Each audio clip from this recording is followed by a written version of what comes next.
Everyone, welcome to the channel mystic tarot. ये monthly reading है नवंबर के महीने के लिए और हम देखेंगे कि पाइसेस, सन, मून और असेंडेंट लोगों के लिए क्या सिचुएशन रहने का इम्कान है।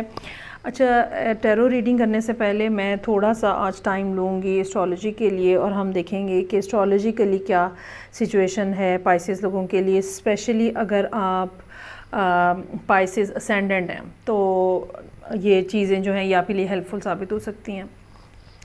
अच्छा जी, पाइसेस असेंडेंट लोगों के लिए जो मामलात हैं उसमें बुनियादी तौर पे चीज़ें जो हैं वो मुश्किल हैं और इस टाइम के ऊपर सवाए इसके कि आपके अगर आप मैरिड हैं तो आपके ताल्लुकात अपने स्पाउस के साथ बेहतर रहे होंगे, पिछले 2-3 महीनों में आपने अच्छी इम्प्रूवमेंट देखी होगी। या ये हो सकता है कि जो लोगों के साथ आपकी कोलैबोरेशन है, ठीक है, पार्टनरशिप है, उसमें कुछ ना कुछ पेशरफ्त हुई हो, उसमें कुछ ना कुछ चीज़ें जो है वो बेहतर रही हो। लेकिन फॉर द टाइम बीइंग जो आपका करियर है या आपकी एक्सपेक्टेशंस हैं ख़ास तौर पे लोगों से पैसों के हवाले से, वो कुछ ज़्यादा फुलफ़िल होती हुई नज़र नहीं आ रही और इसमें यकीनन जो है वो टाइम लगेगा। जब भी अच्छा, कुछ मामलात इस किस्म के भी हैं जहाँ पे जो हेल्थ रिलेटेड इश्यूज़ हैं वो भी प्रोमिनेंट होके सामने नज़र आ रहे हैं और ये हो सकता है कि इस टाइम पे आप लोगों को ख़ास तौर पे जो lower half of the body है उसमें प्रॉब्लम हो, रिप्रोडक्टिव ऑर्गन्स के अंदर हो सकता है कि प्रॉब्लम हो, चाहे आप मेल हैं चाहे फ़ीमेल हैं, तो कहीं ना कहीं इस तरह की प्रॉब्लम्स जो हैं वो रहने का इम्कान है और ये अभी सूरत हाल आपके लिए थोड़े दिन अभी रहेगी, तकरीबन 15-20 दिन बाकी अभी रहेगी। बाकी ज़हनी उलझनें आपको पता है कि आपकी चलती रहती हैं, आती रहती हैं, जाती रहती हैं मून की पोजीशन के साथ। लेकिन जो एक मेजर बात जो यहाँ पे मौजूद है वो ऐसी है जो कि आपके स्टेटस के हवाले से हो सकती है, आपके सिबलिंग्स के हवाले से हो सकती है, ठीक है, आपकी बोलने समझने की सलाहियतों के हवाले से हो सकती है। उसमें भी आप जो है वो इस टाइम पीरियड के अंदर हो सकता है कि डिफ़िकल्टी फ़ील कर रहे हो सकता है कि आपके बहन भाइयों से ताल्लुकात इस टाइम पे कुछ डिस्टर्ब हो गए हों, या ये भी हो सकता है कि आपको अपने अपर जो बॉडी पार्ट है जिसमें थ्रोट का जो एरिया है वहाँ पे कुछ ना कुछ प्रॉब्लम बोलने में, जहाँ पे कम्युनिकेशन है वहाँ पे डिस्टर्बेंस का शिकार जो है वो हो सकते हैं कि हों। अच्छा जी, ये तो हो गया एस्ट्रोलॉजी का सिलसिला। अब हम वापस आ जाते हैं टैरो पे और मैं ये बात ज़रूर कहना चाहूँगी कि बहरहाल ये एक जनरल रीडिंग है, ठीक है, और हो सकता है कि सारे मैसेजेस आपके लिए ना हो सकता है करियर बेस्ड हों तो रिलेशनशिप के लिए ना हो या वाइस वर्सा। सो आप प्लीज़ काइंडली रीडिंग को उसी पॉइंट ऑफ व्यू से देखा करें। यूजुअली तो रिलेशनशिप पहले डिस्कस होते हैं, लेकिन आज मैं पहले करियर को डिस्कस करूँगी और फिर हम रिलेशनशिप की तरफ जाएंगे। सो मेरे पास यहाँ पे 2 कार्ड्स मौजूद हैं जो कि करियर के लिए हैं और 2 ही कार्ड्स मेरे पास मौजूद हैं एडवाइस के जो कि रिलेशनशिप के लिए हैं। इसको पहले मैं साइड पे कर देती हूँ। अच्छा जी, यहाँ पे जो सूरत हाल है वो ये नज़र आ रही है कि तकरीबन इस साल मार्च, अप्रैल, मई का टाइम पीरियड ऐसा हो सकता है कि जहाँ पे फैमिली डायनामिक्स जो हैं वो काफ़ी ज़्यादा डिस्टर्ब हैं। हो सकता है कुछ लोगों का ब्रेकअप हुआ है, हो सकता है कि फैमिली के अंदर ही आर्ग्यूमेंट हुआ है, ये भी हो सकता है कि कोई आपको छोड़ के चला गया है। तो इस साल जो फर्स्ट क्वार्टर जो था उसमें कुछ ना कुछ इस किस्म के प्रॉब्लम्स जो हैं वो नज़र आ रहे हैं और यकीनन आपने इस मुश्किल सूरत हाल का बहुत जीदारी के साथ मुकाबला किया है और बहुत ज़्यादा आपकी एफ़र्ट्स जो हैं वो भी यहाँ पे नज़र आ रही हैं। अच्छा, ये जो पर्सन छोड़ के जाने वाली बात हो सकती है, ये बिल्कुल ऐसा हो सकता है कि आपका कोई एम्प्लॉय चला गया है जिसकी वजह से सिस्टम में काफ़ी ज़्यादा डिस्टर्बेंस आई है, या आप कहीं जॉब कर रहे थे, काम कर रहे थे किसी के साथ मिल के और अब आपने वो छोड़ दिया है। यहाँ पे 10 के 2 कार्ड्स मौजूद हैं, 10 ऑफ वॉन्ड्स और 10 ऑफ पेंटिकल्स। ये दोनों कार्ड्स जो की मौजूदगी ये एक किसी ना किसी एंडिंग की तरफ इशारा करती है और ऐसी एंडिंग जो कि हैंडल करना काफ़ी मुश्किल थी, लेकिन बहरहाल आपने उसके ऊपर काफ़ी स्ट्रगल करने के बाद अब आप इस महीने के आखिर तक चीज़ों के ऊपर काफ़ी हद तक काबू पाते हुए नज़र आ रहे हैं और ये कंट्रोल आपका ऐसा होगा कि लोग इसको अप्रिशिएट करेंगे, लोग आपको एक्नॉलेज करेंगे कि हाँ भाई आपने एक काम करके दिखाया है। एक बात जो यहाँ पे है मौजूद, वो कोई ना कोई पर्सन ऐसा हो सकता है जो कि आपके लिए सपोर्ट बन रहा हो। ये कोई एयर साइन हो सकता है, ख़ास तौर पे लिब्रा हो सकता है, या फिर कोई टॉरस भी हो सकता है। या एक और बात जो है वो ये कि चाहे स्ट्रगल जितनी भी है, ठीक है, चाहे चीज़ें जितनी भी मुश्किल हैं, लेकिन एक जो काम और कंपोज पर्सनैलिटी है वो बहरहाल आपको यहाँ पे रिक्वायर्ड है। यहाँ पे हाई प्रीस्टेस भी मौजूद है, ठीक है। ये पाइसेस का अपना कार्ड होता है, पाइसेस और कैंसर का कार्ड है।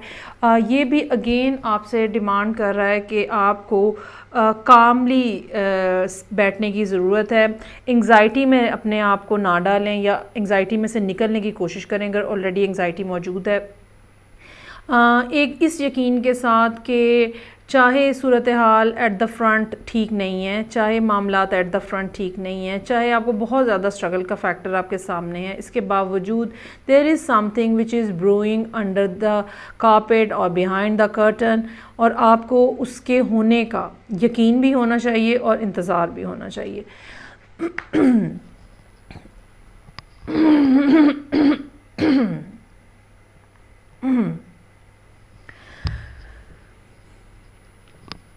इसके अलावा यहाँ पे जो चीज़ मैं मेंशन करना चाहूँगी वो यहाँ पे 7 ऑफ कप्स का कार्ड है, जो कि एंड ऑफ द मंथ की तरफ इशारा कर रहा है। और ये चीज़ जो है ये मल्टीपल ऑप्शंस और अपॉर्चुनिटीज़ की बात कर रही है। साथ ही साथ यहाँ पे जो एडवाइस के कार्ड में पहला कार्ड है इनलाइटनमेंट का कार्ड है।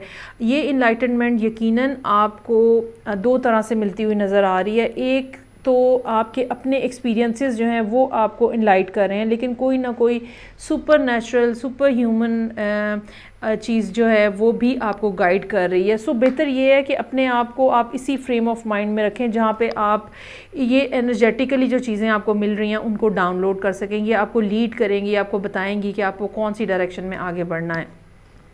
अगर आप ये नहीं करेंगे और एंग्जाइटी में बैठे रहेंगे तो एक दूसरा कार्ड जो यहाँ पे मौजूद है वो वैनिटी का है, और साथ में एक डेविल का कार्ड है।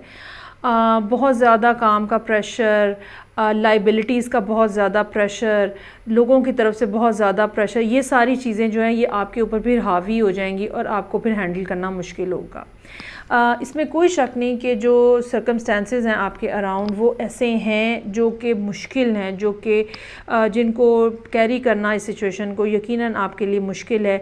लेकिन बहरहाल यहाँ पे जो अच्छी बात है वो ये है कि 6 ऑफ वॉन्ड्स मौजूद है, जो कि इस बात की तरफ इशारा करता है कि अल्टीमेटली आपको सक्सेस मिल रही है। और ये चूँकि एक मंथली रीडिंग है, सो वी कैन एक्सपेक्ट कि नवंबर का एंड या दिसंबर का स्टार्ट इस नोट के ऊपर होगा, जहाँ पे कुछ ना कुछ आप ऐसा करेंगे जो आपको आपका नाम बेहतर करेगा, आपको फेम भी हो सकता है मिले, ये भी हो सकता है कि लोग आपको अप्रिशिएट करें, लोग आपको एक्नॉलेज करें।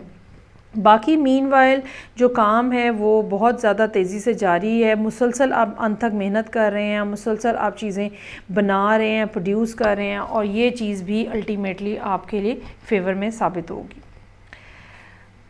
तो आप ये समझ लें कि अभी कुछ टाइम पीरियड ऐसा बाकी है कामों के हवाले से, करियर के हवाले से, जिसमें एक कॉन्टीन्यूस स्ट्रगल का फैक्टर जो है वो रहेगा। उसके दरमियान में पॉजेज़ आएंगे, लोग आपको एक्नॉलेज करेंगे, उसके बाद आप दोबारा अपने कामों में लग जाएं, और फिर ये सिलसिला जो है अल्टीमेटली फिर एक सक्सेस के ऊपर कंप्लीट होगा। अच्छा जी, अब हम आ जाते हैं रिलेशनशिप को देखते हैं हम, और यही कार्ड्स हैं एडवाइस के साथ देखते हैं। अच्छा जी, यहाँ पे जो सूरत हाल है इस टाइम के ऊपर तो सिचुएशन काफ़ी अच्छी नज़र आ रही है, और जो आर्ग्यूमेंट्स थे फैमिली के अंदर वो सबसाइड होते हुए नज़र आ रहे हैं। कोई ना कोई एल्डरली पर्सन हो सकता है जो कि इस टाइम के अंदर इन्वायरमेंट में मौजूद है। माँ बाप हो सकते हैं, दादा दादी, नाना नानी, या कोई और एल्डरली पर्सन हो सकता है जिसकी वजह से मामलात में कुछ बेहतरी आ गई है, कुछ आसानी आ गई है। और ये चीज़ जो है ये एक ब्लेसिंग के तौर पे आपको मिली है। ये पर्सन का आना जो है एक ब्लेसिंग के तौर पे आपको मिला है। जहाँ तक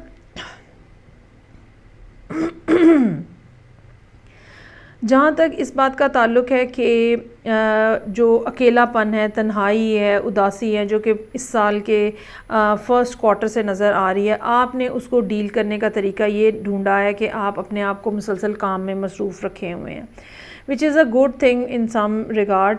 लेकिन ये बात ज़रूर है कि इतना ज़्यादा अपने आप को स्ट्रेसफुल मत कर लीजिएगा कि उसके बाद आपकी जो एबिलिटी टू अंडरस्टैंड है वो ख़त्म होना शुरू हो जाए, क्योंकि इस टाइम पीरियड के अंदर जो सबसे ज़्यादा आपको काम करने की ज़रूरत है वो अपनी स्पिरिचुअल पावर्स को यूज़ करने की ज़रूरत है, उनको इन्हेंस करने की ज़रूरत है, उनके ऊपर ट्रस्ट करने की ज़रूरत है। जो आपकी अपनी थिंकिंग है, जो आपकी अपने कह लें कि रिसेप्शन है जो आपकी, बेसिकली आपको उसको इम्प्रूव करने की ज़रूरत है।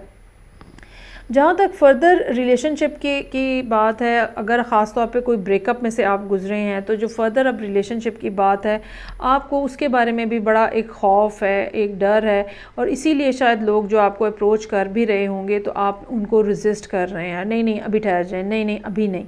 और उसकी वजह ये है कि आपने बमुश्किल पिछले मामले से अपनी जान छुड़ाई है और अब आपका दिल नहीं है या आप में हिम्मत नहीं है अभी, ठीक है, कि आप एक दफ़ा आपको लगता है कि एक दफ़ा फिर चेंज पहन लेने वाली बात होगी, एक दफ़ा फिर अपने आप को किसी मुश्किल में डाल लेने वाली बात होगी। और हालांकि यहाँ नज़र ये आता है कि बहुत सारे लोग आपको अप्रोच कर रहे हैं, मल्टीपल ऑप्शंस आपके पास मौजूद हैं, लेकिन आप कन्फ्यूजन का शिकार भी हैं और डरे हुए भी हैं। यहाँ पे एडवाइस का कार्ड जो है वो कहता है कि energy flows where my intention goes. अच्छा, ये चीज़ जो है सिर्फ पाइसेस लोगों के लिए नहीं, सब लोगों के लिए बहुत इंपॉर्टेंट है कि जहाँ पे जिस पॉइंट के ऊपर हम अपनी इंटेंशन रखते हैं, इंटेंशन बनाते हैं, अपना फोकस बनाते हैं, एनर्जी हमारी जो है उसी डायरेक्शन में फ़्लो करती है। इसीलिए आपने सुना होगा कि लोग कहते हैं माफ़ कर देना चाहिए। अगर हम माफ़ नहीं करते हैं तो हमारा फोकस, हमारी एनर्जी जो है नेगेटिवली उस पर्सन को मिल रही होती है जिसके हम अगेंस्ट हुए होते हैं या जिससे हम हर्ट हुए होते हैं और हमने उसे माफ़ नहीं किया हुआ होता। अल्टीमेटली वो नेगेटिव एनर्जी जो है फिर घूम के जब हमारे तक वापस आती है तो हमारे अंदर मज़ीद नेगेटिविटी बढ़ती है। सो पहली बात ये कि energy flows where my intention goes. पहली बात ये कि आपका फोकस पॉजिटिव होना चाहिए। किसी के बारे में भी है, पहली बात तो हमेशा ये है, कोई चीज़ है, कोई इवेंट है, कोई शख्स है, हमेशा आपकी इंटेंशन पॉजिटिव रहनी चाहिए ताकि जब एनर्जी का फ़्लो हो तो पॉजिटिव एनर्जी जो है वो आप ट्रांसफ़र कर रहे हो, सो दैट आप भी पॉजिटिव एनर्जी ही रिसीव करें। अगर आप नेगेटिव एनर्जी ट्रांसफ़र करेंगे तो आपको भी नेगेटिव एनर्जी ही मिलेगी।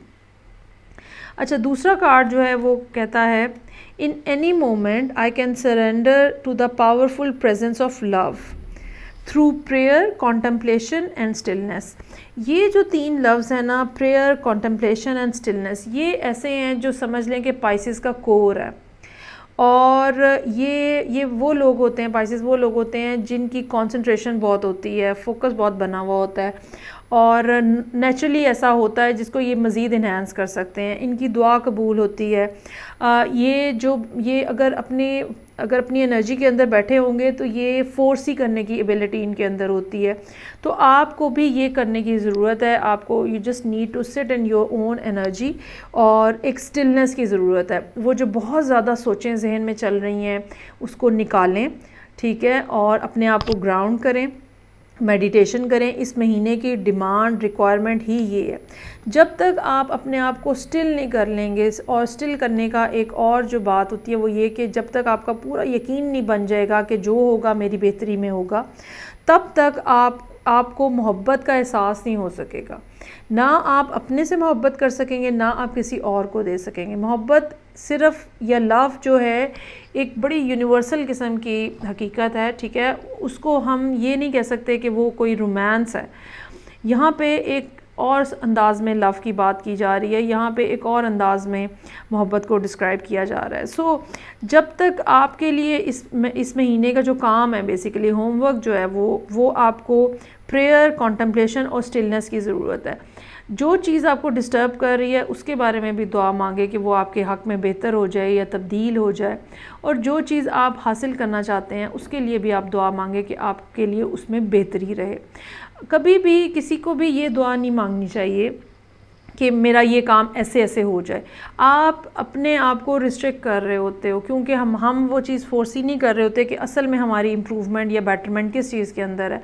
सो हम जब एक बात स्पेसिफिक कर देते हैं तो हम अपने आप को रिस्ट्रिक्ट कर रहे होते हैं। अपने आप को रिस्ट्रिक्ट ना करें, जो यूनिवर्स है उसको उसके रिसोर्सेज के हिसाब से देखें, अपने रिसोर्सेज के हिसाब से यूनिवर्स को फिट इन करने की कोशिश नहीं करनी है आपने।